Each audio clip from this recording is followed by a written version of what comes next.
एक बच्चा नदी के किनारे के आम के पेड़ पर खेल रहा था। वह पेड़ पर चढ़ता उतरता और अपनी कसरतें करता रहता था। यह करते करते वह फिसलकर नदी में गिर गया और बचाने के लिए जोर जोर से चिल्लाने लगा।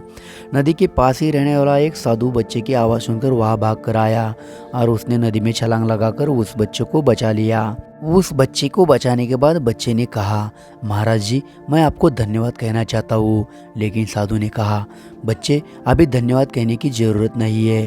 तेरे को यह साबित करना होगा कि तेरी ज़िंदगी बचाने लायक थी। ऐसा कहकर वह साधु वहाँ से निकल गया और बच्चा भी अपने गांव की तरफ निकल गया।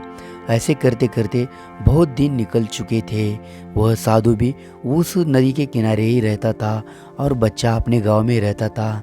उस बच्चे ने एक दिन खबर सुनी कि उस नदी के ऊपर जो डैम बना हुआ था उस इलाके में भारी बारिश हो गई थी। उस कारण उस डैम का जो पानी था उस नदी में काफ़ी मात्रा में छोड़ दिया गया था, यानी कि और भी ज़्यादा पानी छोड़ने वाले थे। उस वजह से उस नदी के इलाके में भारी बाढ़ आने वाली थी।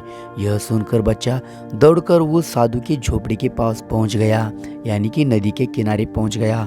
और साधु को उस बच्चे ने कहा, महाराज जी, आपको गांव में आना पड़ेगा क्योंकि थोड़ी ही देर में यहाँ बहुत बड़ी बाढ़ आने वाली है। यह सुनकर साधु चौंक गया और उस साधु ने उस बच्चे के साथ अपने गांव में जाने का निर्धार कर लिया और वह दोनों गांव की तरफ निकल गए। थोड़ी ही देर में बाढ़ ने नदी के किनारे को चपेट में ले लिया और पूरा इलाका जलमय हो गया।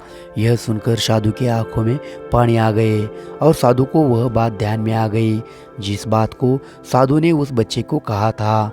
और साधु ने उस बच्चे को पास बुला लिया और साधु ने कहा, बच्चे, तू सच में उस लायक है जिस लायक मैंने तेरे को समझा था। दोस्तों, इस कहानी से हम यह सबक ले सकते हैं कि